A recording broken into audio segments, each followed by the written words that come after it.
Lizzie and I are live as we have been for weeks and weeks now, as usual. And I think I say this every week, but it's true. I'm really thrilled that we do this.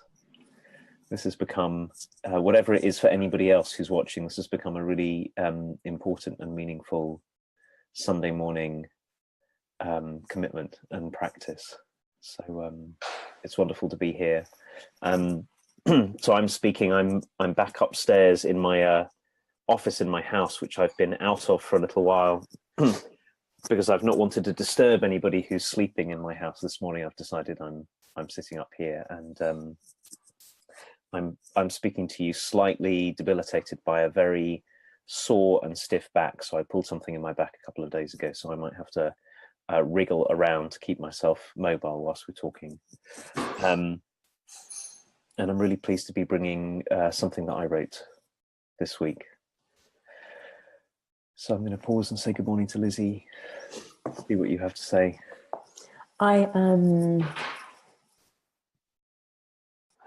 as always, just like shocked and surprised at how cool it is that we do this. And so far that hasn't really gone away, where I just feel a deep appreciation of the conversations that unfold and what gets born because we have the conversation together, Justin. You know, I'm here with Nina and Sue from Third Space, and we're doing a supervision program. And last night they were saying, you know, how do you prepare and what do you do to be able to say like coherent things? And I said, well, I just let the source in, but I don't plan what I'm going to say or something. It just, because we're in relationship, the source and what it points to then gets enriched by our conversation because we're together. And so that phenomenon is really interesting to me, that something gets born in me because we're together. And I'm really grateful for that, the quality of that, having us both speak into things that aren't scripted or prepared, but are born of our relationship, our togetherness. And it's quite something. So I'm really grateful. Lizzie, one of the writers and thinkers that I love the most, maybe I'll see if I can find a way of bringing him into this work that we're doing, although he tends to write in a very long way, so it's hard to find short pieces. There's a man called Raymond Tallis, who's now retired neurologist, and he also worked with elderly people in his medical career, and he says this amazing thing which I think is really connected with what you're saying, which is he has a really big critique of this whole move in our culture to study people, to study neuroscience as if neuroscience will tell us everything that there is about people. And he has this beautiful turn of phrase. He says that when you put somebody into a scanner and you peer into the intercranial darkness, you see lots, but what you don't see is that the being of being human arises between us. You can't find it in a person. Yeah. You can find lots about people inside a person, but that the whole history of being human has been one of being in relationship with one another, and it's how we became human in the first place. This is argument. It's an entirely relational phenomenon. And so it's no surprise to me. I mean, it's only one way of talking about this beautiful and very important sense that you're talking about, which is that, for example, when we're doing this, it seems to me like I think you're saying, what there is to say comes from this mysterious in-between. And it comes from you and it comes from me, but it also comes from, and this is where the name Third Space, I increasingly think, comes from. It comes from this third something that's between us and around us and between everybody, that is very, very, very ancient and very, very deep and wide. That we're always coming from, and it's a relationship. And I think that's why doing this is so different. I know this is the conversation we were just beginning to have before we came online. It's so different from speaking on your own, on one's own, either of us could sit and speak to a camera, but it wouldn't be this. Mm-hmm. It would be radically different from this, because it's something between us that's giving birth to all of it. Yeah. So I love that too. So Justin, shall we begin by me reading what you've written about hope? Yeah. And then are you going to read it after me? I'll read it too, yeah. That'd be great. Okay. So this is by Justin Wise. A lovely piece of writing. There are a million ways to be, but we hold on tightly to the way of being that is most familiar to us, the one each of us thinks is who we are. And so when we're in trouble or stressed or feeling held back by the world or by ourselves, when we're longing, wishing, wanting, despairing, we tend to do more of what we already know to do, what we always do, even when it hurts us. Even when by doing this, we keep the world the same as it has been for so long. We choose familiarity over our growth because familiarity seems to save us from risk. At least we know the world when it's this size, this shape. At least we won't be surprised. And because of this, just when our habit is to rush to do something, it's often just the right time to wait. When we're certain we have to be certain, the right time to be curious. When we're most familiar with holding back, it can be the time to act. When we're sure we have to be strong, the right time to be vulnerable. When we're most ready to judge, can be time to suspend judgment. When we're most harsh on ourselves, it's the time, instead, to be exquisitely kind. And when we're most despairing, it's often just the right time to hope.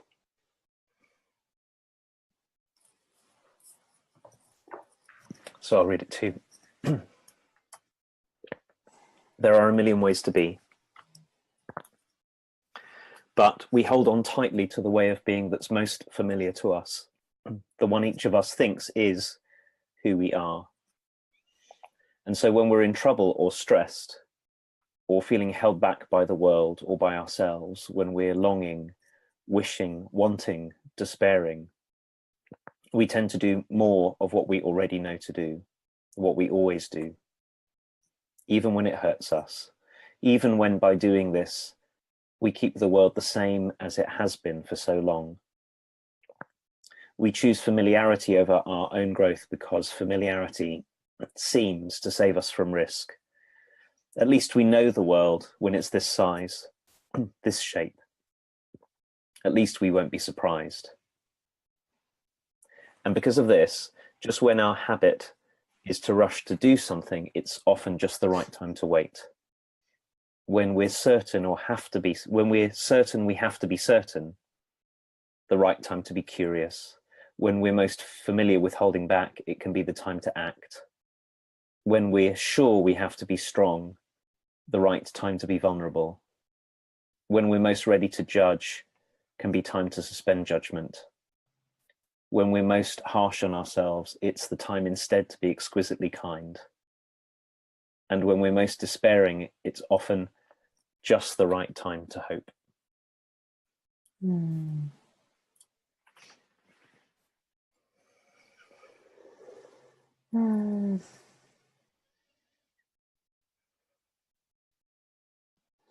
So Justin, the particular way that this piece of your writing moves me is, I mean, there's lots of things that it sparks, but the one that feels biggest to me right now is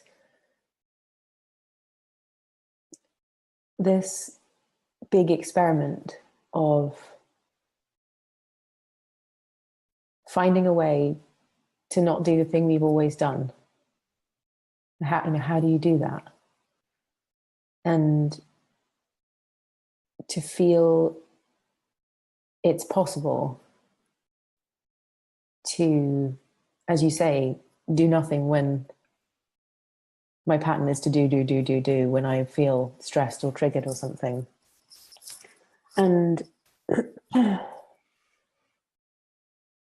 this sense that the way that we're participating is keeping the thing going that we're really upset about. I mean, that there's part of it that's us. that has the circumstance feel the way that the circumstance does. That it's not the thing itself attacking us or something. The situation's not attacking us, but it's the way that we're in interpretation about it. It has such a huge impact on our experience. And so it feels like the invitation here is working with our interpretation, working with the way that we're relating to something. We might make some shifts in ourselves. So to take up a different practice in the stress, in the things being difficult when we're in trouble, and see if we can be in that opening in a way where we can take up something even minorly different to see if it turns out differently this time. Because you can be sure that your practice ground will come back again and again and again. You know, like patterns are relentlessly returning into our lives. And to cultivate the kind of practice of, so when this happens one more time, maybe just this time, I'll have a go at something different. I'll cultivate the kind of consciousness that can go, here's this thing again. This is what I normally do. So kind of step one, observing what actually happens in the first place, and then seeing if we can not do the thing that we've normally done. That's the kind of curious and interesting part to me that's really intriguing. It has me think, oh gosh, yeah, a different world might arise if I didn't rise to the same thing every time in the same way. And of course, you know, like usually I think of my relationship with Matthew, with my husband. It's like, have I got the capacity to not say the same thing as I always say when he says that thing? You know, even like simple things like that, or to not be the same kind of person I am when we're trying to get out the door to go somewhere. Like, could I just watch myself? And we go out the door all the time, basically. So it's, you know, to find a way that it's not too much is at stake, that I could be slightly different to see if the world might shift if I didn't do the same old that Lizzie always does. Mm. Such a kind way of saying it. Because I got really struck as we were reading this, the one way of looking at it, and I think this is a really easy way of taking this up. Certainly I can take this up in my own life, is as a sort of punitive self-correction. Mm. And the trap here is exactly as you're saying. I think you really captured it powerfully. There's a way in which we take up an interpretation of the world and of ourselves, and we keep it going by acting in that way. And then I know that when I get into a sort of, well, there's lots of suffering and difficulty in this. Oh, and brackets, there might be lots of beauty in it too. But when I'm seeing the suffering and difficulty in it, now I have to correct myself. Mm-hmm. And I think there's so much truth in what you're saying, which is that those moments are really touched to hear you say, for example, like any of us with somebody we love, a partner or a child or a friend or a parent, and we find ourselves in the same pattern again and again. There's so much truth in the new worlds that can come when we find ourselves not yelling at that moment, or getting into action at that moment, or being quiet in that moment, which would be the opposite thing to the thing we ordinarily do. And a whole new world can begin to open there. And I certainly notice this strongly in myself, the sense that this is I have to do this because there's something wrong with me. I have to correct myself. I'm faulty. And so if I learn to be quiet when I would ordinarily speak, or for me, often speak up when I would ordinarily be quiet, this is simultaneously a way of sort of correcting it. It's a way of abandoning myself. Mm-hmm. And I could really feel when you were talking about it that there's that is itself it's an impossible trap. It's one of these someone used this phrase in a conversation I was in this week, a Gordian knot, and I think a Gordian knot is one, it doesn't matter which way you pull on it, it gets tighter, you know, whichever way you go. Yeah. So there's such kindness and freedom in the way that you're saying it, which is we get into a familiar way of engaging with the world. That's right, it's particular to us, it's actually very beautiful, and it's usually only a very tiny part of the fullness of us. and so to the extent, for example, I think I wrote this some time ago, and the last line was the one that was most important to me. Was I wrote it in a time of feeling very deep despair about very much, and I could feel how the impetus of, well, despairing is familiar, and it's my response here, kept itself going. That in the middle of that, to say, well, I wonder what would happen if I was hopeful here, if I took a different stand on it. That's not as self-correct, not as punishment, but as, oh, look at this, I can occupy, there's more of me than I knew here. I can hope where I would ordinarily despair, and something else will come of it. And maybe there's a kind of truth in it that I didn't even see yet. So this is the way the way you're talking about it is inviting me into this, is knowing ourselves to be way richer, more complex than we had done, and so far, and seeing what happens if we step into that richness and complexity and what comes from it. So it's quite the opposite of self-abandonment, actually. It's more like any of the words that I want to pick here they all have this problem, Lizzie, that they sound like a kind of, I've got to get better, which is not what if I said self-expansion or it's more like finding out, how about saying it this way, finding out that there's fullness here that we had not even yet appreciated, and allowing ourselves to inhabit it. That's the way I want to come at this. Absolutely. And I think this, for me anyway, this notion of experimentation, an openness to experimentation, i.e. when I'm in the depths of my despair and I have this pattern of thinking that, well, if I'm in despair, it's just going to be more despair and then more despair and then more despair. And at some point we get sick of that. We get sick of our self talk, the narrative that we have about something. And at some point we go, right, I don't want to do this anymore. I don't want to have the same argument again with my husband, or I don't want to have the same pattern of spiraling into something that I already have, that I've had for years. And so I feel like it's really helpful to, as you're saying, see what else is here. Because in reality, there's absolutely nothing wrong, as you say, with being in despair. But we're in pain. We're suffering. We're trying to find some more freedom in our human experience than the repetitive, familiar, even though that's our default and that's where we go to for safety. There's this thing in all of us of what else is there? And I think we often get inspired by different people and different things as well. I see someone and I think, wow, they seem to be able to get through the day in a different way than me. What's that about? And actually we had this interesting conversation yesterday in the group we were in, and somebody said that comparison is the thief of joy. And so, as you're saying, there's such a fine line between all of these things, that they're so quick to go to the opposite of the thing we intend. So I think you and I are pretty adamant that self-improvement and self-correction is not the kind of work we're up to in the world, of making people better or fixing things.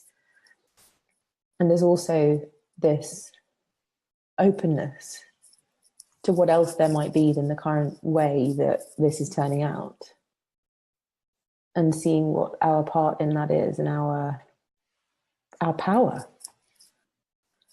our capacity to shift the way that we're participating that might have things turn out differently, and remembering and keeping real about our relationship to that when it becomes self-criticism, it's likely not to work anyway. Self-criticism doesn't open anything up, it just makes us feel really bad. There's something deficiently and horribly wrong with us, which we've already got going on anyway, so we don't need to load anything else onto that. But this kind of crack in the system that might let us have an opening that goes, well, I'm going to hold steady here and see if I can find another entry point into something new, something when we're getting out the door and everyone's getting their shoes on or whatever.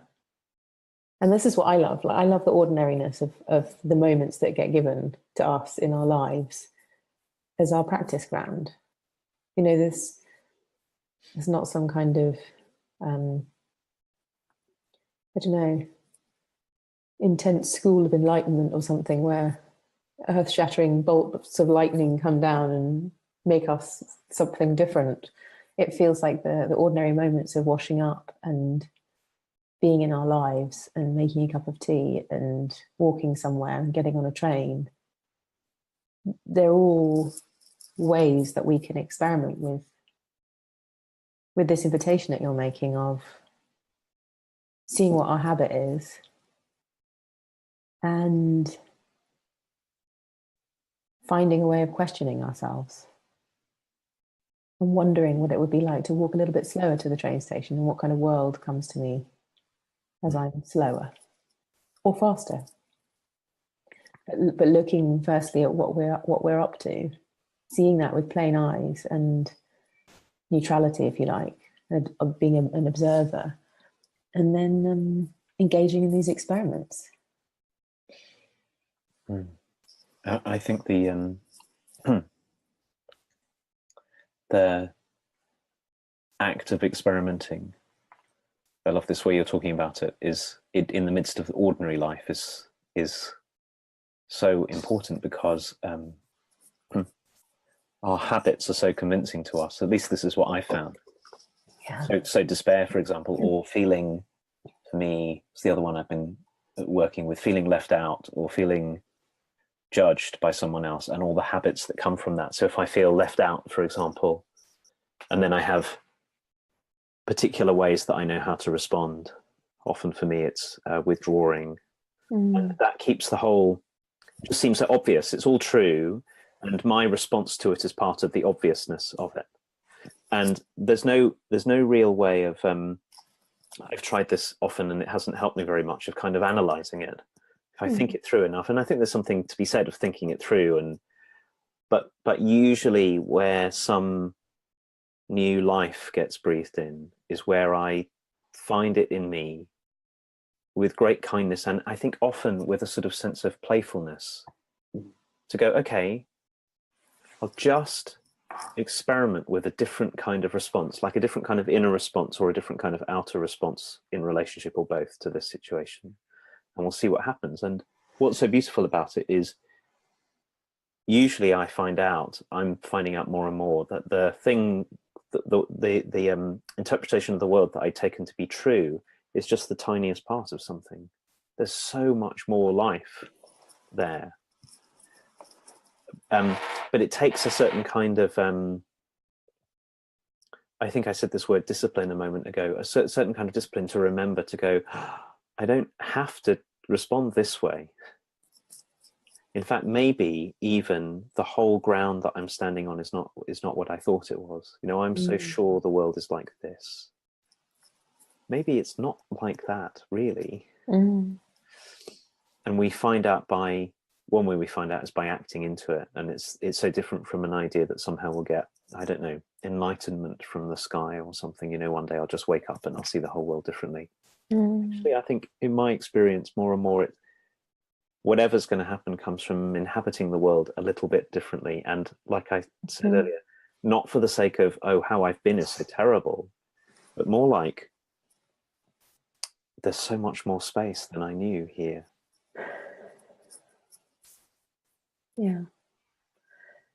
It's making me think of a couple of things in my kind of process, if you like, Justin. One from yesterday when we did this thing that was, we had to sit, you know, opposite one another, and then just me and one other person, and then the whole group had to tell me what it was like to be witness to me being in the position that I was in the constellation that we were doing an exercise on.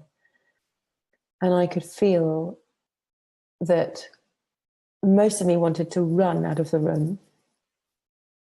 Most of me wanted to just turn everything into something positive that they were saying And they were being really kind. But it was this realization that really people telling me what they think of me when I'm in something very precious to me is excruciating. And so I did this experiment with myself of, instead of doing all the things that I would normally do, which would be kind of negating anything positive and then trying to take anything negative and turn it into positive anyway, which is strange, but it's kind of, I noticed that that's what I do. I really tried to stay present and let my body get used to what was happening, and work with my breath to be present to what was happening, rather than allowing myself to kind of run roughshod over my experience with all of my thinking and analysis of what people were saying. And it was so interesting because I in the end found myself wanting to have more of that experience so that I could become different because of it, that I could become something more, as you're saying, something where I could have another response in my repertoire that would actually allow what was happening in, rather than going boo, boo, boo, like pushing it away just to protect myself. So it got me really interested in how I became hungry for something that I didn't want. And you know, there's another 5 days of this coming, so I might change my mind about wanting more. But it's a really it was a really interesting thing to notice how fast my heart was beating and how frightened I felt. And then to consciously work with my fear and my terror of the world turning back on me and saying intensely times 6 what they thought of me. And the other thing that springs to mind is this thing I have of being kind of self-righteous about what has and hasn't been done and who should have done it. And I get like, well, that's your job and that's your job, and why haven't you done this? And recently I've been experimenting with seeing how, when I'm triggered in that particular way, in a kind of sacrificial way of like, well, I've done this, so why haven't you done that, kind of dynamic in relationship, I've been seeing if I can do a different thing to my habit, which is, instead of blaming somebody, instead of judging somebody, seeing if I can catch myself somewhere in that process and tell them how much I appreciate them. And it shifts so much for me to do that. Like, a different thing happens down the road than would normally happen, which is basically withdrawal, some kind of processing, and then somewhere along the line, some forgiveness or something, come back together again, which is great, which is fine. But then the experiment was, well, what if in the midst of this, in the midst of my triggering and actually probably being quite impatient and judgmental, what if I could muster something in me to say, genuinely reorienting myself and coming up with my sense of appreciation for this person and saying it. And it turned out completely differently the last time I did that, which I think was on the weekend. And it didn't mean that I didn't get to say that I was upset. It just was different. It didn't last for as long, and I didn't hold on so tightly to my opinion, and I didn't die or feel diminished, you know, or less than. It felt that there was more freedom. Mm. You know, both examples that you gave in being on this program you're on, and the experience you had in the group, and in this other example of turning towards someone in appreciation right in the midst of your strongest judgment. There's at least as I'm listening to you, Lizzie, there's a sense that what you're doing is turning towards a kind of aliveness, and even a kind of love. Mm. You know, you said about the experience in the group, you really didn't want it, but actually you found the result of your experiment was you turned into it and you said, I would so love more of this. And this is the thought I'm having as we're sort of heading towards the end of our time, is that this has a lot to do with love. It has an awful lot to do with finding out what we didn't yet know we could love, because we were so busy being afraid or being certain. And the image that's in my mind is, I want to find this for another week, but I came across a reading of a poem by Rainer Maria Rilke that I don't have in my mind at the moment, but it's about a swan. And the thing that he points out in this poem about the swan is that when a swan is walking on land, if you watch a swan walking on land, it's kind of ridiculous because they waddle from, that's right, but also they take one step, and then they're with the moment the swan lifts up its leg, it's top heavy, and so it kind of collapses. And the swan can do perfectly fine on land, but when it gets into the water, when it finds the water into which to swim, it's totally different. Yeah. And that's what I heard in what you were saying. And I also know that's true of me. So, for example, my attachment to despair, which is really common for me, and I think comes down long family line in all kinds of ways, isn't really the water in which to swim. It's like waddling about on land and being certain that that's my place. And then there are these moments where if I allow myself, I find myself in the water, and it takes quite, like in your examples, quite a lot of, oh, I don't have to be on the land. I could actually let myself fall into that which I love that I'm a bit afraid of. And it can only come from these, seems to me it mostly comes from the act of experimenting with how I am and what I do in the midst of things, and also my preparedness to be around people I love and places I love and work that I love and all of those kind of things. Those are sort of the two roots to it. That's you finding yourself in the water was how both of these examples sounded to me.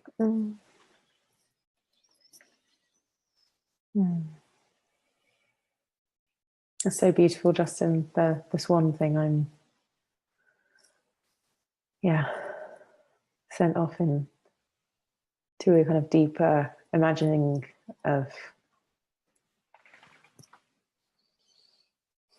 like feeling more invited into whatever the water might be in any moment, and the kind of freedom that feels like to be the swan in the water rather than the swan waddling on the land, making the mistake of thinking its place. And actually that has me feel this kind of hope, the essential, not attached to the outside of things and how things might turn out, but an internal wide-eyed hope into all my patterns and all my stuff and all the different kinds of suffering and stuff that I perpetuate in ways that I hurt people and diminish myself and the rest of it. It's really beautiful.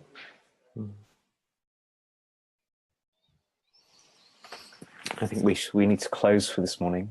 Yes. I'm so glad for this conversation. Thank you so much. Yeah, me too, Justin. Thank you.